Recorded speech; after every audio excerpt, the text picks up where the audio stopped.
Let's talk a little bit about who is my ex-wife, how you might know her, how you might have encountered her through her shenanigans here on YouTube in the last few years. And this is linked to the ongoing controversy about Soycrates and Soycrates' alter ego, the YouTube channel called Chantelle Robin, a controversy that is boiling away, partly seen and partly unseen here on YouTube, because Soycrates managed to get 2 of my videos deleted by manipulating YouTube's censorship system. And let's just say, if my videos, not even criticizing Soycrates, if my videos reflecting on the history of my interaction with her, if that is deleted and censored from YouTube, then nobody has the freedom to criticize anybody on YouTube. Those videos, Soycrates is a public figure. She has her own YouTube channel. She has different websites where she promotes herself as an author. And by the way, to her credit, she's written several books, as well as writing blog posts, as well as doing articles. Most of her articles are about video games, but nevertheless, she's someone who's been an author and a content creator and so on. And it should be fair game for someone to use quotations of hers and, to take a screenshot of her Instagram page or of her blog where she uploads articles and say, okay, here's my criticism, here's how I disagree with her. And guys, I've really encouraged my critics here on YouTube. There have been some obsessive and crazy and evil critics who've really denounced me on this platform, but I really think it's important to recognize the role of legitimate criticism, legitimate differences of opinion. I'll always remember there was one guy, he was a really fat guy. He was vegan, but he was really overweight, who got so angry at me because of what I said about spaying and neutering cats. There were some vegans, and they spend their whole lives adopting stray animals and, spaying and neutering these animals. And, basically, I'm very critical of pet ownership. Pet ownership is a form of exploitation of animals. He and I are different kinds of vegans. And that guy made such a series of videos angrily denouncing me and defending his moral superiority because he spends all his time taking in stray cats off the street and, chopping their balls off. He spays and neuters these animals to turn them into a human toy. There have been people who had really deeply felt intense disagreements with me on YouTube. And there was a time when I would say proudly, hey, that's good. That's what YouTube is all about. Let's not defame each other. Let's not cross the line. Let's not say anything that's going to ruin the other person's life, make it impossible for them to get a job or, ruin their marriage or ruin their custody case with their ex-wife or something. Let's have some level of decorum. But nevertheless, sure, disagreements about, political views and the ethics and politics of veganism, great. That's what this platform should be all about. So it's really bizarre that now in 2020, Soycrates has demonstrated that YouTube will not allow, or put it this way, the rules that govern good behavior on YouTube can be abused by bad actors like Soycrates to suppress even the most benign use of freedom of speech. Because basically my point about Soycrates was to look back at what I actually wrote on my own blog and say, look, she's been lying about what these articles are on my old blog. There's nothing really scandalous about them. There's nothing really shocking about them. Let's look back and see what this controversy, where it came from. Okay. My ex-wife, in case you didn't know, carried on a campaign to attempt to defame and denounce me that involved her making lengthy private phone calls to Durianrider and supposedly providing Durianrider with dirt, with rumor or gossip or innuendo against me that Durianrider was then going to use against me to destroy my reputation here on YouTube.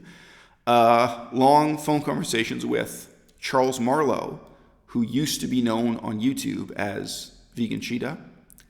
She had long phone conversations with Joe Vegan. So that guy's forgotten now. He used to have a really big YouTube channel that was primarily satire. And just to pause on that one, all of these I've confirmed, but Joe Vegan, he had his own code of ethics.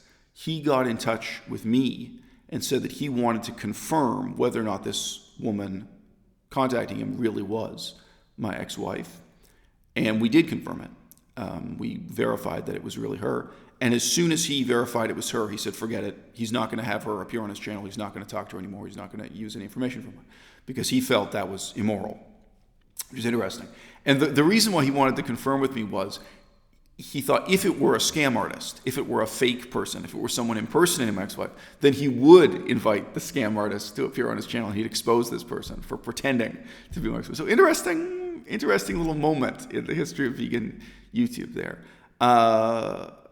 She got in touch with and had a long phone conversation with the YouTube channel called Vegan Revolution. So his first name is Josh. He uses the name Josh openly now. Again, with the purpose of somehow defaming me or blacking my career. So this is a remarkable sort of career my ex-wife has had here on YouTube over many years. And she did cooperate with and collaborate with Chantelle Robin. Chantelle Robin is not a real person's name. It's a YouTube channel name. And Chantelle Robin is Soycrates. So you may not have noticed in at least 2 videos on Chantelle Robin's channel, at least 2, because I haven't seen all the videos, she has a photograph of my ex-wife included in the video. And in case you don't know, anyone who's used a photograph of my ex-wife, various YouTube channels have, including like Charles Marlowe, because he interacted with her, she will complain. She'll file a privacy violation complaint saying, no, you can't use a picture of me. Again, this is sort of abusing the rules within YouTube. Hate to tell you something, guys. If you put a picture of yourself on, public social media, whether it's Instagram or Twitter, then a YouTube channel has the right to report that. But, right? So my ex-wife's picture appears on Chantelle Robin's channel. And in case you have any doubt that Chantelle Robin and Soycrates are indeed the same person, apart from the fact that the Chantelle Robin channel contains minute details of my past conversations with Soycrates back in the days of my blog, Vegan Mind Tricks. Before I had the channel, apart from the obsessive interest in things that only Soycrates is interested in, the voices match. Many of the videos on the Chantelle Robin channel include the voice of Soycrates, which is instantly recognizable, and you could confirm by going and listening to one of Soycrates' own YouTube videos, or she did live streaming while playing video games, Twitch and this kind of thing. It's very easy to confirm that, yes, the Chantelle Robin channel is created by Soycrates. That's her voice, okay? Now, my ex-wife is not a good liar. She's remarkably bad at lying to and manipulating people. She certainly has a long history of trying to lie to me and manipulate me to no avail. She's just not good at it. And these conversations she had with these other YouTubers, I mean, you could tell when Durianrider tried to make propaganda out of what my ex-wife had told him, apparently the only coherent information he got out of it was this belief that my parents are multi-millionaires, that I personally or my family are unbelievably wealthy. And he kind of nattered on incoherently about that. Josh, YouTube channel Vegan Revolution, he was trying to get any kind of psychological dirt he could on me, some proof that I'm a terrible person. And again, who wants to even debate whether or not I'm a terrible person? And the only thing he could get out of my ex-wife was the claim that I would make faces in the mirror to see what my expressions look like. I mean, if that were true, what kind of terrible person makes expressions in the mirror? I thought about this later, because Josh, when he interviewed me, tried to corner me with this. Your ex-wife says you sometimes make faces in the mirror to see what your expressions look like. What a terrible person you are. The only thing I can think of here is that this is my ex-wife wondering, actually, this is related to having a beard. If you have a beard or short stubble like this, you've got to look in the mirror and kind of make faces for where you're trimming around the edges of the beard. It's about all I can think about. But in any case, this sort of allegation, what would it mean and what would it matter if it were true? So even though she had this defamation campaign against me, I've got to say I think the impact all of her efforts have had has been absolutely nothing compared to the spontaneous defamation of, sincere but crazy people on the internet, such as that guy who was so offended by my comments about, adopting stray cats, my comments about castrating, animals. The people like that, I think, did have an impact on how the public perceived me, how other YouTubers perceived me, how the vegan movement perceived me. Somebody like Unnatural Vegan denouncing me and lying about me, a lot of lies from her, I think that did have an impact. I don't really think my ex-wife's hate campaign against me had much of an impact. But we know this is not a complete list of all the YouTubers she got in touch with to try to badmouth me. So Durianrider, Charles Marlowe, aka Vegan Cheetah, Joe Vegan, Chantelle Robin, aka Soycrates, Vegan Revolution, aka Josh. If you guys remember, there were a couple others who came forward. There was one who had a YouTube name something like Vegan Heavy Metal Fan. I think it was Heavy Metal Vegan. And she actually quit YouTube because she was so freaked out by her interaction with my ex-wife. She quit Twitter and quit YouTube. She was like, look, forget it, I'm out. This is crazy. And indeed, it's kind of crazy. So what has happened since then in terms of my divorce and my situation with my ex-wife? We went through a period when we had a court guideline. I'm going to say guideline because if I use any other word, it suggests like a negotiated settlement. That's not what this was. My ex-wife first got paperwork issued against me that treated me as if I were missing and presumed dead. Hilarious story in itself. And then I had to employ lawyers and fight that paperwork to prove, no, I'm not dead. I never was missing without a trace. There never was any reason to think I was dead or missing. I was in contact with my ex-wife by email during this whole time. She filed misleading paperwork, which the courts recognize in brief. It says this is in French, of course, but in English, it says there was something not entirely proper about the paperwork concerning whether or not this man, whether or not I was invited to attend the court proceedings. I wasn't. Those court proceedings were concealed from me. So without my having a lawyer present or without my being able to fly in and represent myself or appear in person at these court hearings, there was a hearing carried out in my absence, and then there was paperwork issued that treated me as if I were dead or missing without a trace. So then I had to employ lawyers to challenge that and prove that I'm alive and that I ought to have the rights of a parent and so on.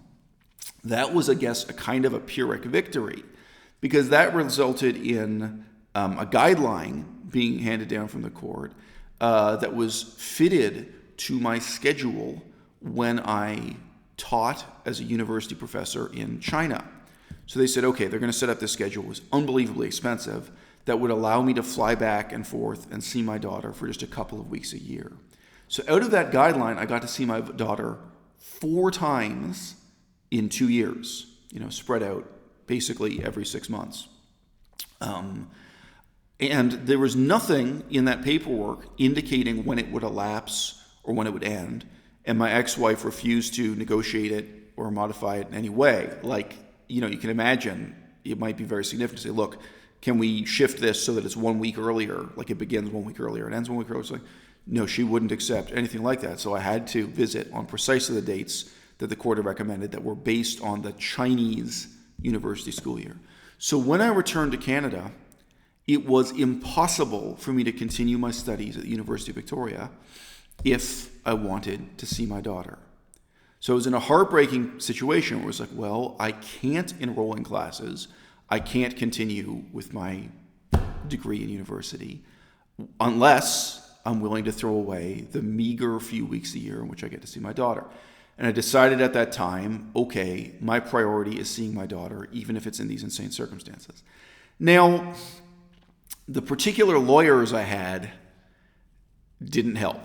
I'm not going to digress into complaints here about the lawyers I employed. I've employed Canadian lawyers and I've employed lawyers in France, and they didn't help. It's interesting to imagine a parallel universe in which I had lawyers who were more shrewd or more able or had better advised me or what have you. But based on the information I had, including talking to lawyers, it seemed like the only thing I could do was try to keep myself available to visit my daughter on this schedule that had been handed down in this guideline. And again, it's a court guideline from the hearing where I was challenging the earlier paperwork that treated me as if I were dead or missing without a trace, saying, no, I'm alive, I should be able to have some voice in this. So it's not even like a separation agreement, it's not like a divorce agreement, it's nothing. And unknown to me, that paperwork then elapsed, and then we were back to square one. In the French legal system, basically all paperwork elapses after a period of time. Sometimes it's 12 months or 14 months, sometimes it's 3 months, but currently, after that paperwork elapsed, and including today, my ex-wife and I, we are, legally speaking, we are not divorced, we are not separated, we don't have any separation agreement. On paper, in theory, I'm entitled to 50% custody of my daughter because we simply have the legal status of being married.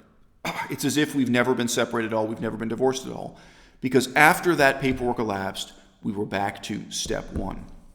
And since that time, my ex-wife and her lawyers have adopted the strategy, if it can be called a strategy, of zero communication, zero cooperation, and allowing zero progress. So in plain English, my ex-wife is refusing to divorce me.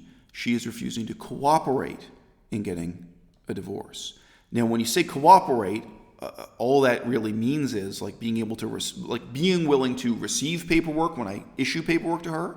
So we tried to give her paperwork for the divorce, and she refused to receive it.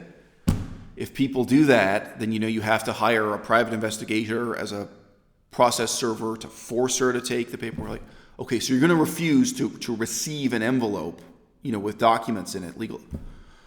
That's at best a delaying tactic, but it's also kind of dishonest and manipulative, and it's refusing to get divorced. Why do you want to still be legally married to me? She has already, become pregnant with and given birth to another child. She's already raising another child.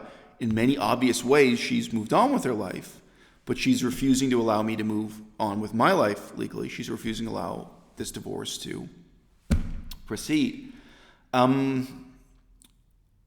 It's very, very strange that she has lied to her own family, so her own father, who made a bizarre public statement here on YouTube.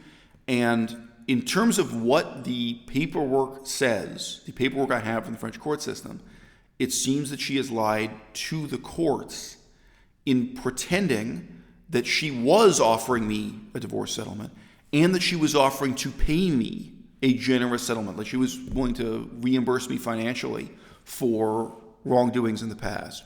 So that is stated in the paperwork from the judge that I have. I had to pay a lot of money to get a legal translation from French into English. And the judge in that earlier guideline seemed to presume that because of this goodwill from my ex-wife, that we would be divorced in no time, that within just a couple of months this would all be wrapped up because my ex-wife had made this goodwill gesture. That is completely untrue. That's never happened. None of my lawyers, so I've employed a series of lawyers now, none of them have ever received an offer from my ex-wife, neither with nor without this kind of financial settlement being offered. She has never been willing to divorce me. On the contrary, she has refused to divorce me, and that's the current situation. So another, in terms of refusing to comply with paperwork, in the French system, it presumes that I have paperwork such as the livret de famille, the family book. And if you don't have this, it's very difficult for me to file divorce paper. Now, it would be easy if she filed for the divorce, then we can proceed from there. But if she refuses to file for the divorce, I'm not a French citizen, she is. I'm supposed to have paperwork that she refuses to give me, that I would be unable to legally compel from her. So she can, in effect, make it impossible for me to divorce her just by her refusing to file divorce papers, and then her refusing to comply when my lawyers contact her and say, hey, look, we need the livret de famille, we need this paperwork so we can file for divorce and we can move ahead with this. So it's completely bizarre, but in the French system, especially if one person is a French citizen and the other is not, she can refuse to divorce me and basically halt the proceedings forever. So I'm talking to new lawyers now. We're going to try to make progress. It is what it is. But whether you can call it a legal strategy or not, my ex-wife now is refusing to communicate, refusing to cooperate, refusing to get divorced. And it's very strange that she lied to her own father. Her own father came here on YouTube, and he said the exact opposite. He said that the situation was that I was refusing to divorce her when she was offering divorce. That's not true at all. Okay? So that's the reality of who my ex-wife is. And look, we have this saying in English, judge ye not, lest ye be judged. Let's say the opposite here for a minute. Judge ye, lest ye not be judged. What kind of person collaborates with Chantelle Robin in those bizarre YouTube videos to defame me? Why did my ex-wife give Chantelle Robin a photograph of herself weeping? There's no other way Chantelle Robin could have had that photograph or even known what my ex-wife looked like, to put in videos that are meant to defame and demoralize me. Why? What kind of person does that? What kind of person, from her position, my ex-wife is not even vegan. She hasn't been vegan since she split up with me, okay?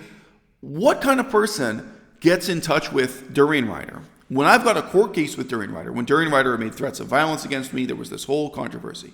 I'm in court in Thailand with Durianrider, and she gets in touch with Durianrider to denounce me to him, to encourage him to say more stuff, I don't know, to hurt my feelings, to denounce and defame me on YouTube. What kind of person? When she phoned Charles Marlowe, vegan Cheetah, he was confused at first. He was like, who is this? And then he said with surprise, he said to her, oh, so this is Eisel's ex-wife. And she screamed at him angrily. She shouted at him angrily that she's not my ex-wife, that she's still my current wife, that she's my wife today. This is truly bizarre and disturbing behavior. Now spread out, it's now continued for several years. And, the ultimate victim here is just my daughter. It means that my daughter sees so much less of me as she's growing up than she otherwise would.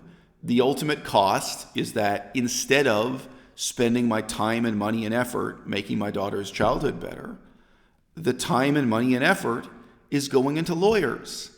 And guys, I do not even want to estimate how much money this has wasted. If you've been watching my YouTube channel for a long time, a couple years ago, my father died.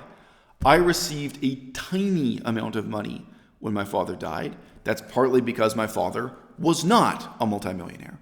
And it's partly because my father had 9 kids. And he gave money to all 9 of his kids and to all of the grandchildren.